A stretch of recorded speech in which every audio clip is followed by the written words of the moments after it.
সম্মানিত হাজিরিন, এই যে আসতেছে সামনে 14ই ফেব্রুয়ারি, এটা বেশি দূরে নয়। আজকে শুক্রবার, সামনের শুক্রবারে আসতেছে কি 14ই ফেব্রুয়ারি। এই 14ই ফেব্রুয়ারি আমাদের বাংলাদেশের যুবক ভাইয়েরা আরো একটা নাম দিয়েছে, যেটার নাম হলো ভালোবাসা দিবস। কি নাম দিয়েছে ভাই? ভালোবাসা দিবস। তো এই 14ই ফেব্রুয়ারি, যেটাকে ইংলিশ ভাষায় বলা হয় হ্যাপি ভ্যালেন্টাইন্স ডে।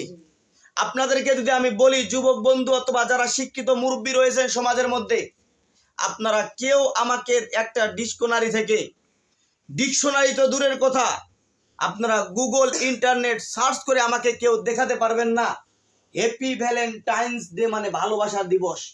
কেউ দেখাতে পারবেন না।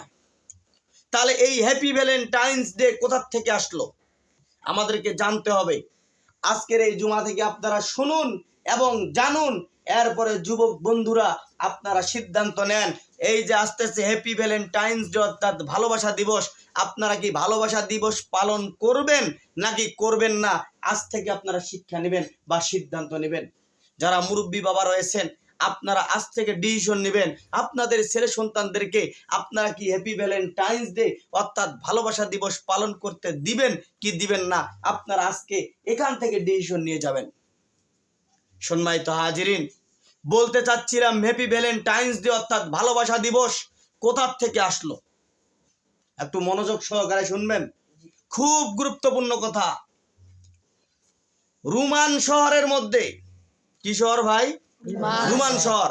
রোমান শহরের মধ্যে এই ব্যাখ্যাটা দুই জায়গায় দুই রকম ভাবে এসেছে, দুইটাই আপনাদের সামনে ইনশাল্লাহ উপস্থাপন করার চেষ্টা করব।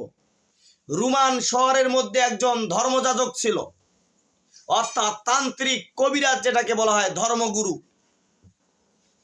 তো এই ধর্মযাজক যে ছিল, এক ভাষায় আসছে এক ব্যাখ্যায় যে আসলেই ব্যক্তিটা ধর্মযাজক ছিল, যার থেকে মানুষ দিন দিন উপকৃত পাইত, উপকার হইত। তার কি উপকৃত গুণ ছিল? যে একজন ব্যক্তি অসুস্থ, সে যদি মন্ত্র পরে ফু দেয় সে সুস্থ হয়ে যায়।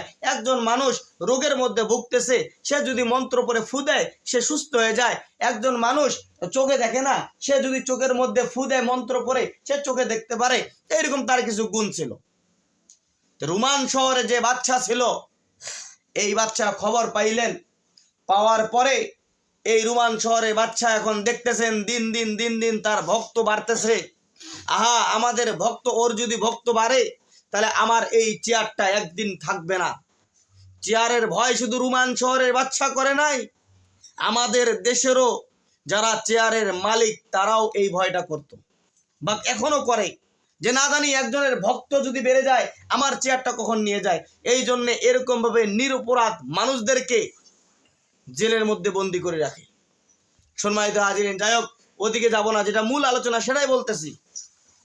এই ধর্মযাজকের যখন ভক্তরা বাড়তেছে দিন দিন, তাকে পুলিশ দিয়ে রোমান শহরের বাচ্চা অ্যারেস্ট করে জেলখানার মধ্যে বন্দি করে রাখলেন।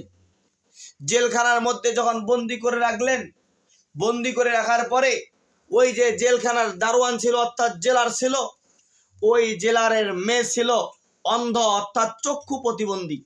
সে চোখে দেখতে পেত না। কি করতো না ভাই? চোখে দেখতে পেত না। তো এই ধর্মযাজক গুরু যখন জানতে পারলেন ওই জেলারের মেয়ে চোখে দেখতে পারে না, তখন কি করলেন? এই ধর্মযাজক গুরু ওই জেলারের মেয়ের ট্রিটমেন্ট নেওয়া শুরু করলেন, চিকিৎসা করা শুরু করলেন। বাস, এক সময় তন্ত্র মন্ত্রের কারিশমায় জেলারের মেয়ে চোখে দেখা শুরু করলেন। যখন চোখে দেখা শুরু করলেন, জেলার এবং জেলারের মেয়ে উভয়ে তার ভক্ত হয়ে গেলেন। যখন উভয়ে ভক্ত হয়ে গেলেন, এখন রোমান শহরের বাচ্চা এখন চিন্তা চেতনা করলেন, আহারে এর তো জেলের মধ্যে রাখিও আটকে রাখা যাচ্ছে না, জেলের মধ্যেও তার ভক্ত বাড়তেছে না, একে আর জীবিত রাখা যাবে না, একে ফাঁসির কাস্টে ঝুলাইতে হবে। বাস, যে ব্যক্তি ধর্মযাজক ছিল, যে ব্যক্তিকে জেলের মধ্যে বন্দি করছে, তার নাম হলো ভ্যালেন্টাইন্স। তার নাম কি ভাই? ভ্যালেন্টাইন্স। এই ভ্যালেন্টাইন্সকে ফাঁসির কাস্টে এখন ঝুলাতে হবে, তারিখ নির্ধারণ করতে হবে। এরকম ভাবে যে তারিখটা নির্ধারণ করা হয়েছে ফাঁসির জন্য, এই তারিখটা হলো 14ই ফেব্রুয়ারি, যেটাকে আমরা ভালোবাসার দিবস আমরা আখ্যাত করেছি। যখন 14ই ফেব্রুয়ারিতে ফাঁসি দিয়ে দিলেন, ফাঁসি দেওয়ার পরে যখন তার লাশটাকে, তার বডিটাকে মাটির নিচে দাফন করা হলো, তার যে কিছু ভক্তবিন্দুরা ছিল, দাফনের পরে তার ভক্তবিন্দুরা প্রতি বছরে আমরা যেন আমাদের বাবা মার জন্য বাৎসরিক একটা ইসালে সওয়াবের জন্য দোয়ার আয়োজন করি, ওই ধর্মযাজক ভ্যালেন্টাইন্স ডে ভক্তরা করলেন কি, 14ই ফেব্রুয়ারি মৃত দিবস উপলক্ষে তার কবরের মধ্যে গিয়ে গিয়ে ফুল দিয়ে আসতেন। আচ্ছা, আপনাদের মাঝে আমার প্রশ্ন, যদি ব্যক্তিটা বাস্তবে ধর্মযাজক হয়ে থাকেন, যদি মানুষের উপকৃত করে থাকেন, এই যে 14ই ফেব্রুয়ারিতে যে ফাঁসি দেওয়া হলো, আচ্ছা বলেন ফাঁসি দিলেন কি ভালোবাসার জন্য নাকি তাকে ধ্বংস করার জন্য? তাকে খুন করার জন্য ফাঁসি দেওয়া হলো। আচ্ছা বলেন, আজকের দিনটা আমরা ভালোবাসার দিবস যে পালন করতেছি 14ই ফেব্রুয়ারি, আসলেই যদি এই ঘটনা সত্য হয়ে থাকে, তাহলে কি ভালোবাসা দিবস আজকে 14ই ফেব্রুয়ারি নাকি খুনি দিবস 14ই ফেব্রুয়ারি? বলেন খুনি দিবস যদি হয়ে থাকে, আচ্ছা বলেন ফুলগুলো কি জীবিত মানুষকে তারা ভক্তরা দিয়েছে নাকি মৃত মানুষকে দিয়েছে? তাহলে আজকে আপনি আমি খুনি দিবসটাকে ভালোবাসার দিবসে পরিচালনা করতেছি জীবিত মানুষকে ফুল দিয়ে। আহারে যুবক বন্ধু, তুমি কি করতেছো? একটু বিবেককে প্রশ্ন করো। দ্বিতীয় নম্বরটা হলো, যদি এটা বাস্তবায়নে না হয়, দ্বিতীয়টা বাস্তব হয়ে যায়, তাহলে ওই যে ভ্যালেন্টাইন্স ডে আসলে সে কোনো প্রকৃত ধর্মযাজক ছিল না, প্রকৃত ধর্মযাজক ছিল না। তাই চিকিৎসার নামে নারী ব্যবসা করত, তার চাহিদা মিটাইতো। কি করতো ভাই? নারী ব্যবসা করতো, তার চাহিদা মিটাইতো। তো এমনরত অবস্থায় যখন চতুর্দিকে কানাকানি হয়ে গেল যে ধর্মযাজক আসলেই প্রকৃত ধর্মযাজক নয়, ভণ্ড প্রতারক, বাস এক পর্যায়ে রোমান শহরের বাদশা তাকে অ্যারেস্ট করলেন। অ্যারেস্ট করার পরে জেলখানার মধ্যে বন্দি করে রাখলেন। জেলখানার মধ্যে বন্দি করে রাখার পরে রোমান শহরের বাদশা যে জেলখানার মধ্যে বন্দি করলেন, ওই জেলার একটা মেয়ে ছিল, এরকম ভাবে ব্যাখ্যা আসছে, মেয়েটা হলো প্রতিবন্ধী, চক্ষু প্রতিবন্ধী, চোখে দেখতে পারে না। ওই মেয়েটা মাঝে মাঝে জেলে আসতো তার জন্য খাবার টাবার নিয়ে, তার একটু খেদমত করার জন্য। তো এই যে জেলারের মেয়ে প্রতিবন্ধী, এই ভ্যালেন্টাইন্স অর্থাৎ ভণ্ড ধর্মযাজক জেলারের মেয়েকেও ছাড় দিলেন না, সুযোগ বুঝে জেলারের মেয়েকেও ভোগ করলেন, অর্থাৎ ধর্ষণ করলেন।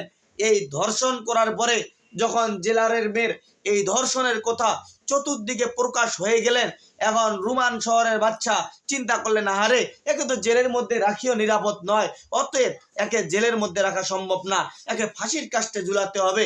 একে এই ভ্যালেন্টাইন্সকে যেদিন ফাঁসি দেওয়া হয়, ফাঁসির তারিখ যেদিন নির্ধারণ করা হয়, এদিনকের তারিখটা ছিল, ওই দিনের দিনটা ছিল 14ই ফেব্রুয়ারি। আচ্ছা, আপনাদের মাঝে আমার প্রশ্ন, আপনারা বলুন, যদি প্রথমটা সত্য না হয়, দ্বিতীয়টা সত্য হয়ে থাকে, ধর্ষণ করার কারণে, ধর্ষণ করার বিনিময়ে 14ই ফেব্রুয়ারি তাকে ফাঁসি দেওয়া হয়েছে, আচ্ছা বলেন 14ই ফেব্রুয়ারি ভালোবাসা দিবস নাকি ধর্ষণ দিবস? ধর্ষণ দিবস। আপনারা ধর্ষণ দিবসটাকে পাক পবিত্র করে ভালোবাসায় পরিণত করতেছেন। আহারে জাতির দুঃখ কোথায় রাখবো বলতে পারি না। আজকে ধর্ষণ দিবসটাকে অথবা ঘুরি দিবসটাকে আমরা এরকম ভাবে আমরা ভালোবাসা দিবসে পরিণত করতেছি। যুবক বন্ধু, তুমি একটা ফুল কিনেছো, ভালো কথা, তোমার মায়ের জন্য নিয়ে যাও। তুমি একটা ফুল কিনেছো, তোমার বাবার জন্য নিয়ে যাও। তুমি বিবাহিত, একটা ফুল কিনেছো, তোমার স্ত্রীর জন্য নিয়ে যাও। তুমি কেন অযথা অন্যের মেয়েকে দিচ্ছ? আর মেয়ে, তোমাকে বলতেছি, তোমার বাবার তোমার কাপড়ের টাকা জোগাড় করতে অসংখ্য রক্ত পানি হয়ে যায়, মাথার ঘাম পায়ে পড়ে তোমার ইজ্জত ঢাকার জন্য। আহা, আর তুমি ভালোবাসার প্রমাণ দিতে যা 14ই ফেব্রুয়ারিতে কাপড় খুলে বন্ধুকে খুশি করতেছ। তোমার মতো কপাল পরা বেহেয়া মেয়ে আর পৃথিবীর জমিনে একটাও নেই। আল্লাহর কাছে দোয়া করি তোমার মতো কপাল পরা মেয়ে যেন কোনো বাবার ঘরে আল্লাহ তাআলা না দেন। এই জন্য বলবো যুবক বন্ধু, এই ভালোবাসা দিবস থেকে আপনারা সাবধান থাকবেন। আমি দেখলাম গত বছর কয়েকশো কোটি টাকার ফুল বিক্রি হয়েছে, অন্য কোনো রাষ্ট্রে নয়, সেটা হলো বাংলাদেশে।